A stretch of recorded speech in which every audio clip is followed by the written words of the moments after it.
On a quiet October afternoon, in a small town near Kerala's southern edge, a young man walked into a house he trusted. He believed he was safe there. He believed he was loved. There was nothing unusual about the visit. He had crossed this threshold many times before. The walls were familiar. The rooms carried no threat. The people inside were not strangers. What he didn't know was that a single cup placed gently in front of him would begin a chain of events so disturbing, so deliberate, that it would later be described as one of the most chilling murder cases in recent Indian history. This is the story of Sharon Raj, and of how truth, though slow and fragile, ultimately refused to stay buried. A relationship no one questioned. Sharon Raj was in his early 20s, a student with plans, routines, and a quiet seriousness that made him appear older than his years. He was not reckless, not impulsive. Friends described him as soft-spoken, emotionally invested, and deeply loyal, sometimes to a fault. He believed relationships were built through patience, through staying, through refusing to abandon someone just because things became difficult. The relationship had lasted for years, long enough to feel permanent, long enough to blur the line between affection and obligation. But beneath the surface, things had begun to fracture. The woman Sharon loved, Grishma, was living two parallel lives, one anchored in a past she no longer wanted, and another carefully constructed for a future she had already accepted. A marriage had been fixed for her, a new life planned, a clean break expected. Families had spoken, arrangements were in motion, expectations were set. Only one problem remained. Sharon Raj didn't want to let go. To him, the relationship was unfinished business, something that could still be repaired with time and conversation. To her, it had become an obstacle, a thread from the past that refused to snap. And tension, when ignored long enough, doesn't disappear.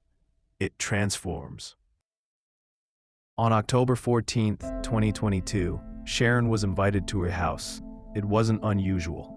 There was no argument that day, no raised voices, no visible confrontation.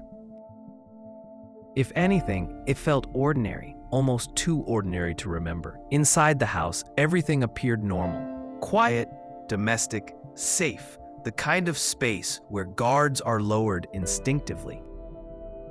She offered him a drink, an Ayurvedic herbal preparation, something traditional, familiar, almost comforting, a remedy rooted in centuries of trust.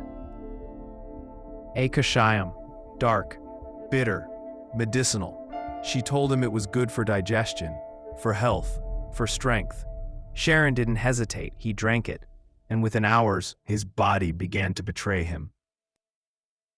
The illness that made no sense. The symptoms were violent and sudden, severe vomiting, burning pain tearing through his stomach, an overwhelming weakness that left him unable to stand.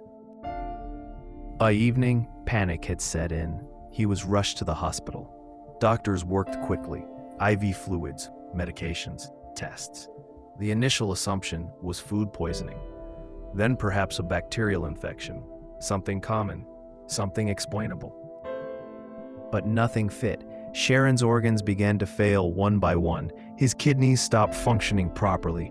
His lungs struggled to oxygenate his blood. His liver showed signs of extreme toxicity. What baffled doctors most was not the severity, it was the speed. There was no clear cause, no obvious poison detected initially, no history of substance abuse, no chronic illness. No reason a young, otherwise healthy man should deteriorate so catastrophically. For the medical team, it was a puzzle. For Sharon, lying conscious in a hospital bed, it felt like something else. Despite the pain and exhaustion, Sharon remained conscious for days. And during those days, his thoughts kept returning to one moment: the drink. He mentioned it to nurses, then to doctors, then to family members sitting beside his bed. He didn't accuse anyone. He didn't sound angry. He sounded confused. He told them that the only unusual thing he had consumed that day was the herbal drink given to him at the house. At first, no one paid much attention. Why would an Ayurvedic remedy be dangerous? Why would someone poison medicine? But Sharon kept repeating it, as if his body remembered something his mind had ignored. As his condition worsened, doctors realized time was running out. Before Sharon slipped beyond communication, a magistrate was called to record his statement. It was not dramatic. There were no raised voices, no emotional outbursts, just quiet facts. He described the visit, the drink, the immediate illness. He named the person who gave it to him. It was not a speech meant to convince. It was a statement meant to be remembered. 11 days after consuming the drink, Sharon Raj died. The official cause, multi-organ failure due to poisoning. And suddenly, the question was no longer what happened, it was who planned it. When investigators questioned Grishma, her responses were calm, too calm. She said Sharon had fallen ill on his own, that she had tried to help him, that she knew nothing about poison. On the surface, her story seemed plausible, but details began to crack. Phone records revealed frantic searches conducted before Sharon fell ill. Messages showed emotional strain and repeated attempts to end the relationship. There was evidence of pressure, of a life she wanted to escape. Sharon had refused to let go, and then came a discovery that changed everything. Forensic tests finally identified the substance responsible, paraquat, a highly toxic agricultural pesticide, odorless when mixed into liquids, lethal even in small quantities, and notoriously difficult to treat once ingested. Doctors confirmed that Sharon's symptoms aligned perfectly with paraquat poisoning. Once consumed, it destroys the body from the inside, lungs, kidneys, liver, leaving little chance of survival. The question now was chillingly simple. How did a deadly pesticide end up inside an Ayurvedic drink? Police reconstructed the days leading up to the incident in meticulous detail. They discovered that the poison had not been purchased directly in her name, but evidence suggested indirect access, coordination, planning, assistance. More disturbingly, investigators uncovered signs of an earlier attempt. Weeks before the fatal incident, Sharon had reportedly been offered another drink. This one tasted unusually bitter. He had refused to finish it. At the time, it had seemed insignificant. Now it felt like rehearsal. The court would later conclude that this was not a crime of impulse. It was planned, refined, delayed until success was guaranteed. The investigation also revealed attempts to erase traces of what had happened. Utensils were washed, timelines shifted, statements changed. Some details were too neat, others didn't align at all. But the strongest evidence was not physical. It was Sharon's own words. His recorded statement, made while he was still alive, carried extraordinary legal weight. It was not speculation, not rumor, not assumption. It was a dying declaration, and it pointed in only one direction. When the case reached Kerala Sessions Court, the atmosphere was heavy with anticipation. This was not a case of sudden rage.